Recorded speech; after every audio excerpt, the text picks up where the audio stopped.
Good Sunday morning and welcome to Community Circle on Sierra H Broadcasting. I'm your host, Jackie Morales, and I always have a special guest with me in the studio or on site. And today I have two special guests. I'm really excited to be here. Our first time here at Axiom Community of Recovery. I can't wait to share all about it. And also we're going to be sharing a testimony too. But before we get things started, I always like to introduce our guests and just get to know them a little bit more. So first we're going to be meeting Nick. He is the director of the organization, which is a nonprofit. Nick, if you don't mind, just sharing a little bit about yourself and how you got involved with this nonprofit. My name is Nick Corey. I'm the director of Axiom Community of Recovery. I got involved in a nonprofit because I wanted to make a difference and really make an impact on people's lives. I have my own story, my own history with mental health and substance abuse. I won't go into detail about how, all the ins and outs of what I had to go through. But one of the things that really happened with me that changed my life after battling addiction for about 14 years was I lost my brother. And when I lost my brother, it changed the dynamic of my family forever. And I remember sitting there in treatment one day, and I was trying to figure out how to get the courage and the willingness to be able to do all the things I need to do to get me to the point that I'm at today. Because it's not an easy road, it's not an easy path. And I knew that I needed to find self-love, and I needed to find self-value. And so I started to think about, the damage that it caused by losing someone so important in my family. I started to think about how valuable a human life is, and how do you put a price tag on that? And there was, I'll share a short story. I remember before I went into treatment, I was sitting there and I just looked at my phone and I saw, this car. It's like, car sells for $36 million. And I'm like, what? How does a car sell for $36 million? I got to see this thing. And you see it, and it's like some Bugatti, some rare limited edition. There's only one of one, and it's pristine. It looks like it had never been driven. And I started to think about that, and I'm like, okay, the reason why this car is so valuable, because it doesn't have a beating heart. It was made by someone with a beating heart. It's valuable because there's only one of them, right? So it's irreplaceable. And I started to think about my brother, and I started to think about how valuable he was. And I realized the reason why he's valuable is because he's irreplaceable. There will never be another version of him. There will be people that remind me of him and look like him, and they'll have mannerisms just like him, but no one will ever be him. And I'm reminded of that of every holiday that he's not there. When I look at my parents and they're crying and wishing, we all know that something's missing, right? And then it dawned on me in that moment, there's no difference between my brother and me. Like, if I'm gone, if I don't do what I need to do to change my life, I'm going to be missed just as much as he is, right? And from that moment, I decided to look at myself and value myself as if I'm the most valuable thing on the planet. And I wanted to make an impact. I wanted to be able to at least reach as many people to ensure that the same tragedy that happened to me doesn't happen to them. And Axiom Community of Recovery has given me a platform to be able to do that. So that's why I'm here today.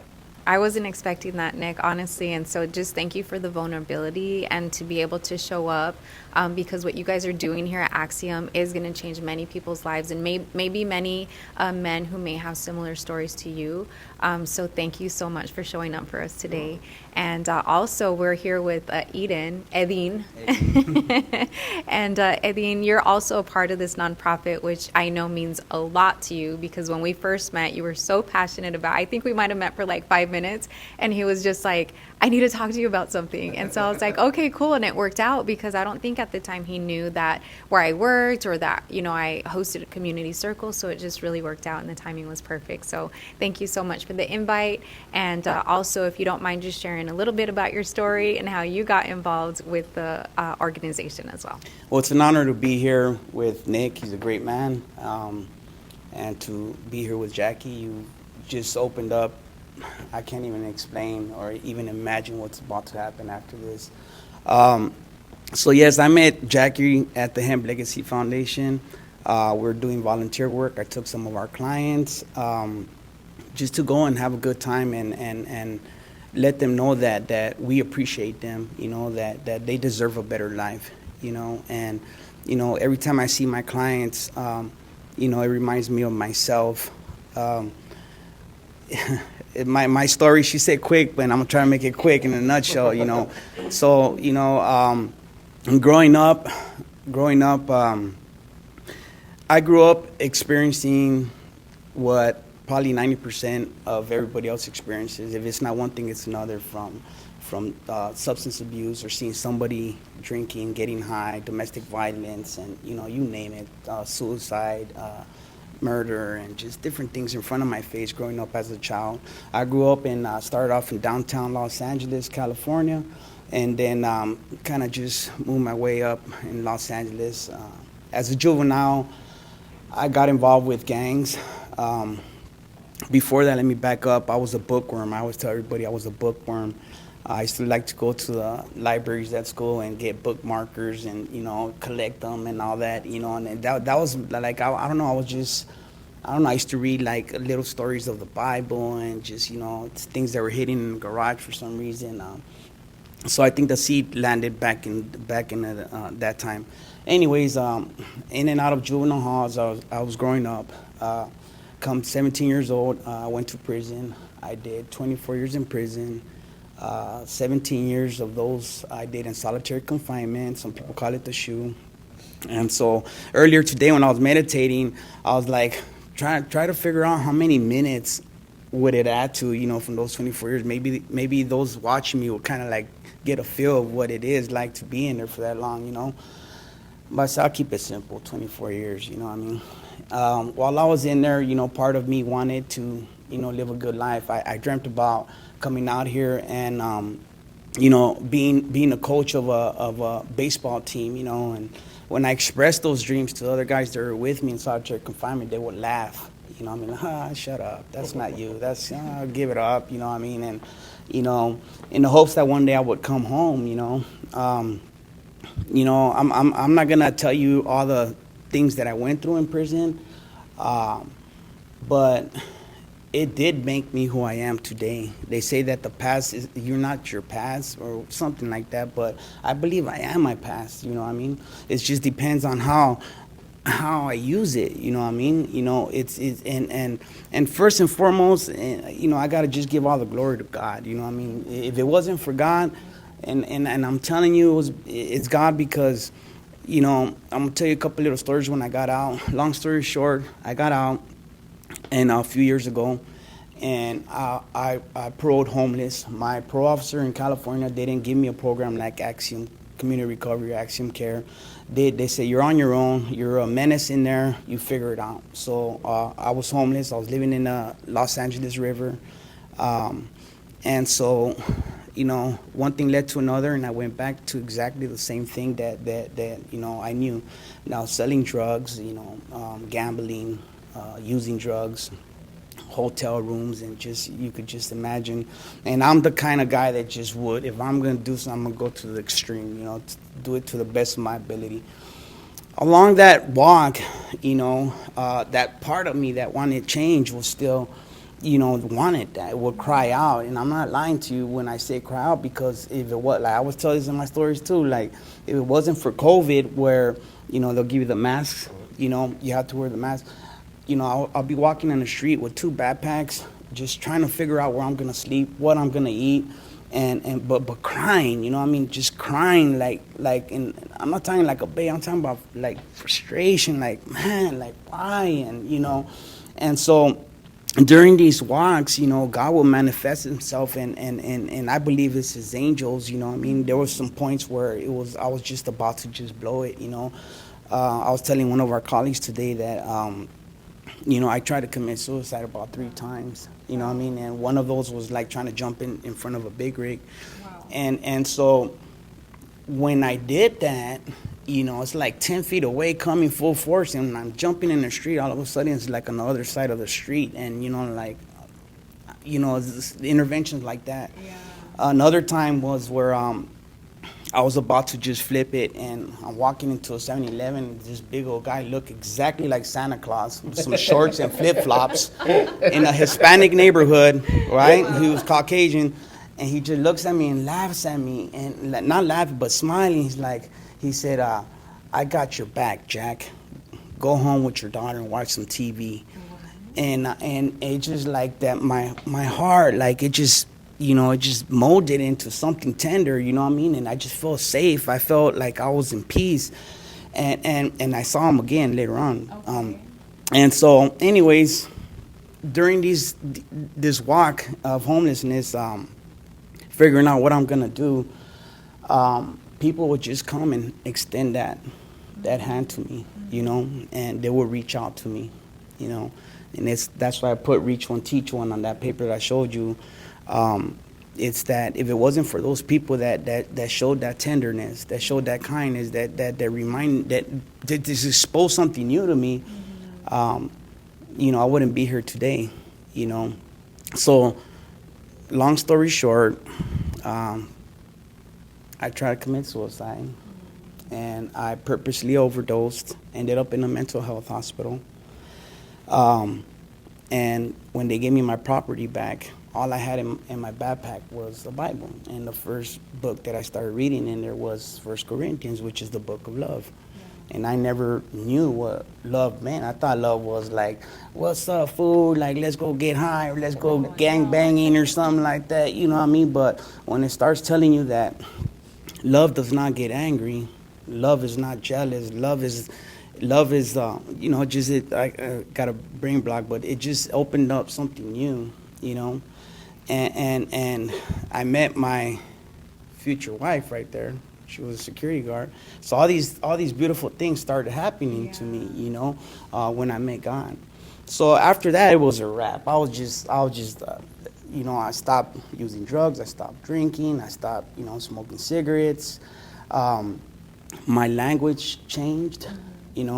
Stop cussing and, stop listening to the things that would distract me from doing something good, from doing something positive, from actually being the example for somebody. I guess God was prepping me up to be that person that somebody needed to see. I don't think I could go tell somebody something and then I'm doing something the opposite in the back end. Live by example. So I moved to to Arizona after I got off parole. I was working in a commercial roofing company, and my cousin, who also works here, beautiful person, she told me, hey, I've been telling my friends about you. I told them that I used to write you when you were in prison and that you helped me a lot growing up. So they want to meet you. So one day, I didn't think, I came over here to Axiom Care to Del Sol. I went to room 105, and they were all sitting down, and they just started talking to me, regular conversation. At the end of the day, they offered me a job. I didn't know that it was an interview, that they're really... She's like, come on, I don't even know this story. Yeah, so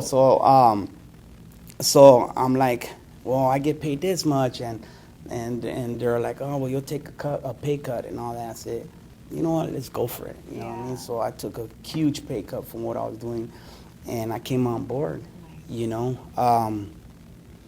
Let me back up a little bit, back to California. So during my recovery and all that, I ended up going to a program called Homeboy Industries. And in Homeboy Industries, it's an 18-month program where it's a holistic approach, on everything. You open up the doors and you receive tenderness, like Father G says, and then you become that tenderness in the world, and it's true, And so I learned a lot during that program. Nick knows, I always tell him about it, But now it goes with you wherever you're at, And so part of that came with me, And a lot of the things that we're doing here, I tried to bring it on board a while ago, but we just weren't ready for that. The time wasn't right. And so now that the time is right, Axiom Community of Recovery opened up. I believe that's how I got here. So I don't know if you want to ask me questions. I'm kind of... So many. Well, thank you. I do want to thank you both because, it's just even the time of day and age that we're in that it's just, you don't really see men, like grown men, really being as vulnerable as you guys have and opening up and sharing your stories and your testimonies. And so I'm just very grateful for that. And I hope that whoever's watching today that, on the other side of this, if they have a story to tell that's similar to your guys's, like, it's almost like you guys are inviting them to come and share, And I really love what you guys are doing here at Axiom. So Nick, I do want to ask, what all do you guys offer here to help men that may be coming from the walks of life that you guys may have experienced? So at Axiom Community of Recovery, we have a range of services. We have a licensed clinician, so we offer IOP classes for substance abuse and mental health.